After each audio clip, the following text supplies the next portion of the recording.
G'day fixers. It's taken me a year, but I'm finally going to set up my dust extractor. This is the 1 horsepower DCF 500 cubic feet per minute, whatever that is in normal movement. It's the baby of the version. So it's the smallest wall-mounted dust extractor you can get, and for my tiny workshop, it's pretty much all I can fit in here, at least for now. All I really need it to power is my beautiful CTS table saw. Now, of course, the CTS was given to me by the good folks at Carbatec, but this I chose and bought with my own money, and today we're going to set her up, hook her up, and see how it runs. In the standard box, we have our book of words, the dust filter bag, which is I think the 5 micron one, a couple of connector doobly-doos, which I'll read about and find out what the hell they do and where they go, and some casters, which are great, but I'm not going to need them because I am going to wall mount them, but you can screw these on the bottom and wheel it around as a mobile unit on the floor. I'll probably find another home for those eventually. However, I didn't just get the base unit, I also got the upgraded filter. This guy is vastly superior to that. I think it's a 1 micron filter instead of a 5 micron filter, and it just looks a lot more sexy and professional too. It's got the dust bag and fittings and things in here. We'll set this up together, up on the wall. Let's have a go. So I'm actually going to wall mount this, but the first step, if you are going to floor mount it and roll it around, is of course to install these lovely little casters. They look pretty robust, no locks on them, but simple enough to put in. Washer through the top, wheel from underneath, and a little hex nut.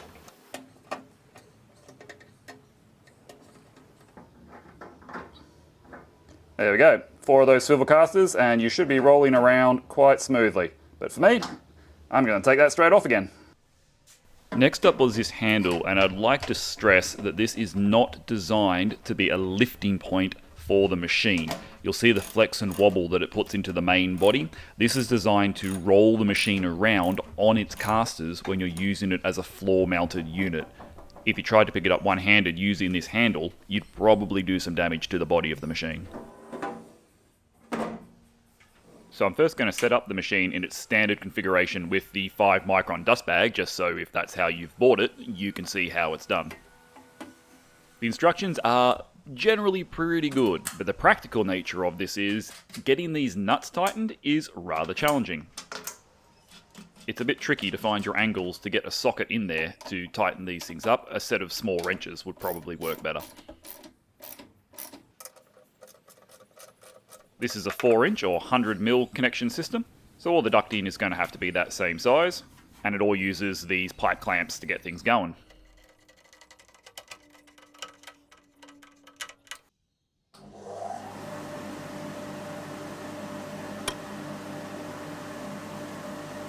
I wasn't really expecting too much suction from this thing. Being the baby unit, it's really designed to only power one machine at a time. And the closer you can have that machine to the unit, the better.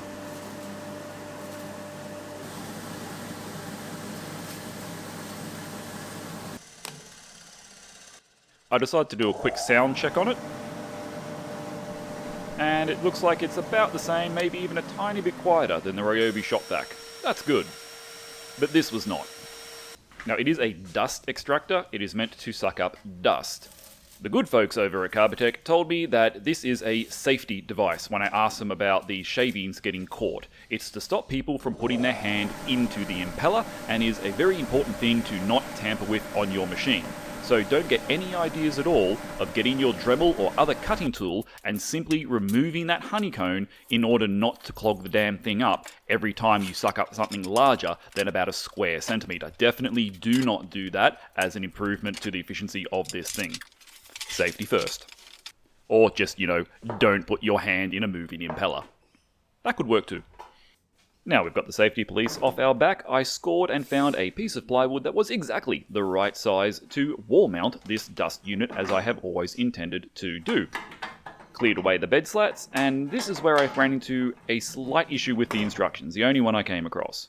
Those hooks are way too big. In the manual, they're nice and small. It should look like that. Mine look like this. So a second call to Carbatec, and I was very quickly put on the straight and narrow that I am a numpty, as previously expressed. Because my mate Tony told me that, James, if you actually go and put those casters on like it's designed to do and tells you to do in the instructions, then funnily enough, those new larger hooks will be exactly the right size. And you know what? Damned if he wasn't right. This is actually good, as while I think I will keep it on the wall most of the time, if I got another machine and wanted to move it to the other side of the room, then the casters might come in handy. So, moral of the story, follow the instructions, people. They're there for a reason.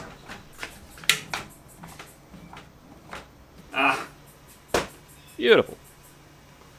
Right, here it is in its glory, and as I said, make sure you are supporting the base of the unit if using that little handle to move it around your shop. And if you have a CTS, you will need to also buy this thing, because the 4-inch system will not plug into a 2¼ inch dust port, and the offset one is actually perfect for the CTS. Now, apart from the extractor itself, I also bought this 4-inch dust collection accessory kit. It comes with the flexible hosing, which for my situation at the moment will be the best. It's got a floor sweep, which I'm very interested in, and of course some blast gates, which are going to be handy too. There are some other bits and pieces too, but I'm only going to be using a couple of them now. I'll expand later into the future. As usual with flexible hosing, it is a little bit of a fight to get things to where they need to go, but not too bad. Now we can give it a proper testing. Just as a reminder, when I was making the beautiful off-cut wall at the back of my workshop, I did not yet have my dust extractor, and yeah, that's the result of a day's cutting.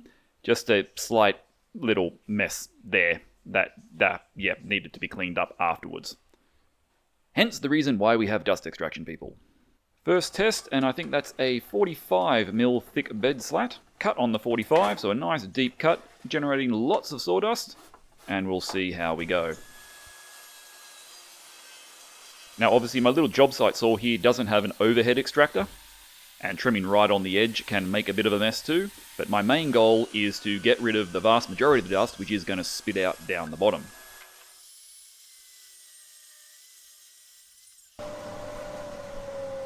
And here's what we got left after 2 cuts. That is not bad. It was also not a wasted effort, because that 45 was on purpose to cut myself a lovely big French cleat, which I will use to hang this up on the wall, as I do with everything pretty much in the workshop. A fact I'll be very grateful for later on. Screwing that in nice and tight, and then removing the temporary little screws that I put into the hooks to replace them with some pan head chunkier screws to make sure this thing doesn't fall off the wall. And using all of the offcuts, the side parts of the French cleat become the feet down the bottom to keep it hanging vertically.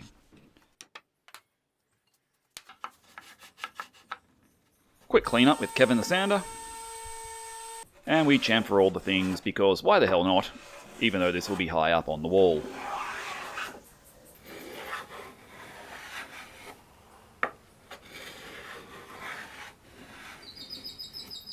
So I wasn't cutting this off just for show. These thin strips are incredibly useful for transferring marks when you're drilling into brick. It's one of my favourite tricks.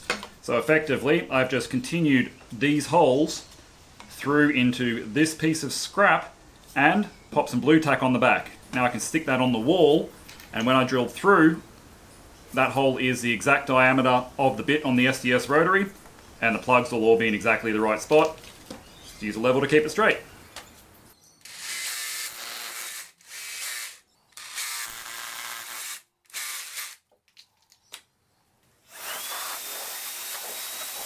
As I hinted at before, French cleats just give you a lot of flexibility, and if you're a one-man operator like me, it really does make hanging things level, particularly if they're a little bit heavy, much easier, because all you have to support is that single small piece of wood. All you have to level is that single small piece of wood. And then when you hang your thing on the cleat, it's much easier. Still a bit janky lifting this up standing on a stool, but using the workbench made it safe enough.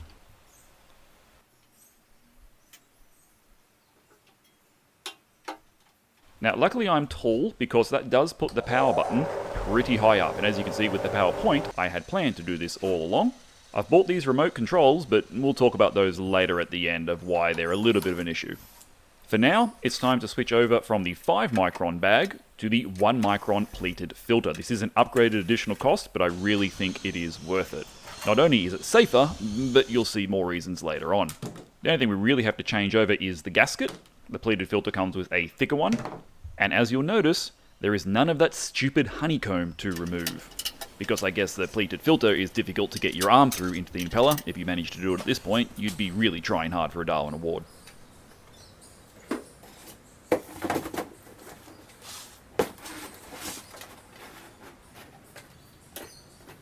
Pure luck. Here's one of the additional advantages to the pleated filter. These little brushes on the inside can be turned after every usage to simply knock off or brush off the excess buildup of dust to keep your system working efficiently. Whereas when that bag fills up, once it gets above halfway, you've basically clogged it, and this is already not a super powerful machine, so that drop-off in efficiency is going to be really, really noticeable. And I simply don't know how you wash that bag very easily at all. Whereas with the pleated filter, you get these lovely clear bags, which are reusable, if somewhat of a pain in the ass to get on for the first time, and mean that you will never clog the airflow, because it's always going to be flowing out of that filter, and the bag itself is just there as a collection device, has this nice, very strong toggle clamp, which allows you to empty it once it gets full. You can see how full it is. I have had it suggested to me though already that perhaps I want to put something underneath it, as the weight might stretch that bag or put additional stress on the hook. We'll see. As long as I empty it regularly enough, I think it will be fine. And the final death nail in the bag system as opposed to the filter is just emptying the damn thing. There's only a 4-inch hole at the top, which you then have to shake out, and you're going to put dust everywhere anyway. RIP bag, just pay for the filter.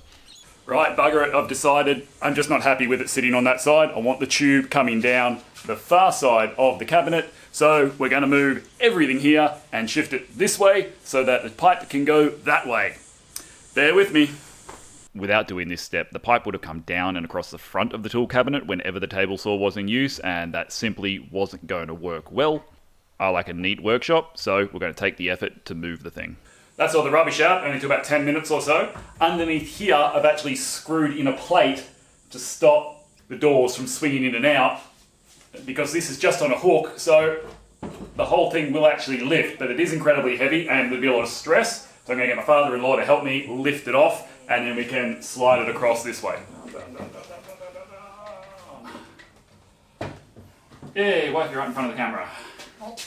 Shush, boy. Hold up. Good to know.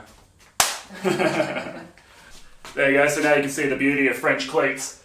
That was actually quite easy to lift off once it had been stabilised. Now I just got to get this, move it that way, and then I'll be able to rehang the cabinet and have the space on the other side where I want it for the tube.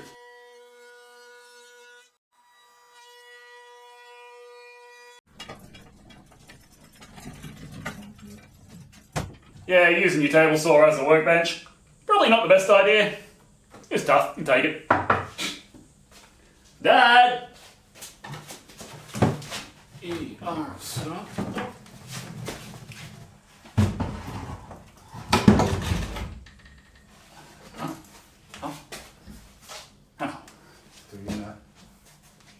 No, we're good. Good.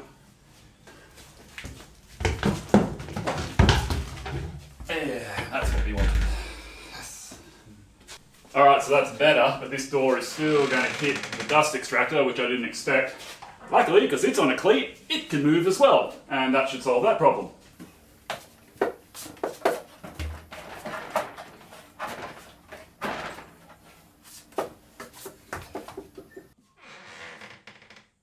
There we go, that's good enough for me.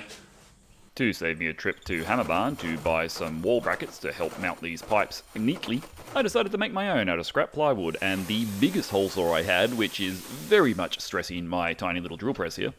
But with some care, we got through quite nicely. I had to use bolts through it to clamp it down, but then I just trimmed those off, gave it all a quick sand, and that gave me a port to hold the Y-junction.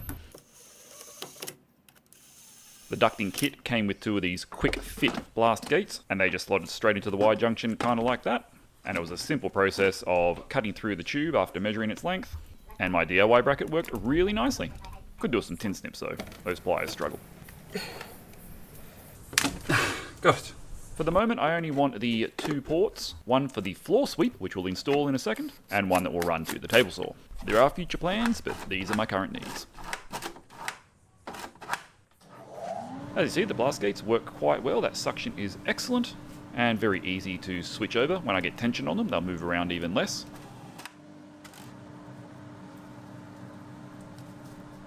But as you see, if we open both of the blast gates, then that suction really drops off very quickly. This machine will only handle one tool at a time.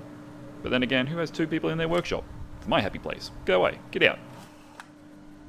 I honestly don't know how I survived so long without my rotary SDS hammer drill. My walls are brick, my floor is concrete, and absolutely everything, ceiling too, needs one to be drilled into. Couple of Kreg screws with the nice flat pan head secured my floor sweep to the bottom. And this is what it's for.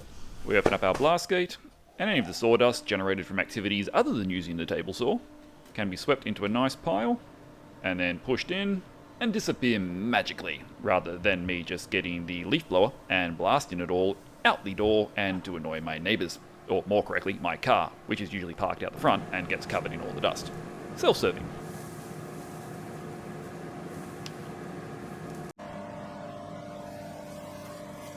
Floor sweep installed, it looks really good. That's how the brushes work, collection for a win. Now we move on to the problem of these remote controls. Now they work, they're great, they're from Amazon, they were really cheap, and as you can see here, I'm going to demonstrate how it should work with the little Ryobi shop vac. You simply plug it in, turn it on, pair it up, and now I can use my remote to turn the Ryobi on and off quite easily. So why is this an issue with the big Carbatec one? So here's the issue. That's on. This can't be on until you hit this button. I can turn it off with this once. That's off. But now because of the no volt release switch, when I turn that back on, nothing happens. So we need the sparky. So finally, with everything hooked up and after waiting 12 months of this thing sitting in my cupboard, we can make our first test cut. See if we can spot the problem.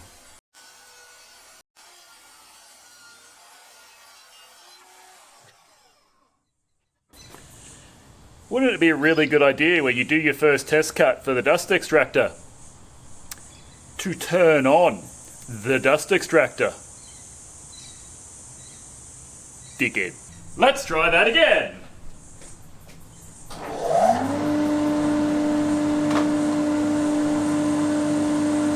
And not forget the blast gate. Take two. As I push this board through, it quickly becomes apparent that this will not solve my safety issues. The machine does what it is intended to do. I no longer will have to clean up mountains of sawdust spat out by the table saw when I'm doing my cuts on it. However, I am still going to need a dust mask. It's not good enough to keep those fine particles out of the air. That's okay, I'll wear a dust mask in the shop 90% of the time anyway, and I think I will add a room filter eventually, but this larger garage door opening does allow me to blow out most of the dust pretty quickly, or now I can sweep it up into that floor catcher, and that's going to be great. I maybe need to add one more little bracket onto that Y junction just to stabilize it there against the wall, but overall I am really happy with how this is going to improve dust collection in my workshop. Still need the little blower vac from Makita to get rid of some of that surface dust when you're doing edge cuts, but it is a massive step up from what I had. That'll do it for this video. I'm extremely happy to have my Dusty in, but of course now I want to put a Cyclone on it. So sometime in the future, that upgrade will have to come too. But for now, if you'd like to see some more Fixit Fingers action, here are a few suggested videos, please do subscribe, and I'll catch you on the next one.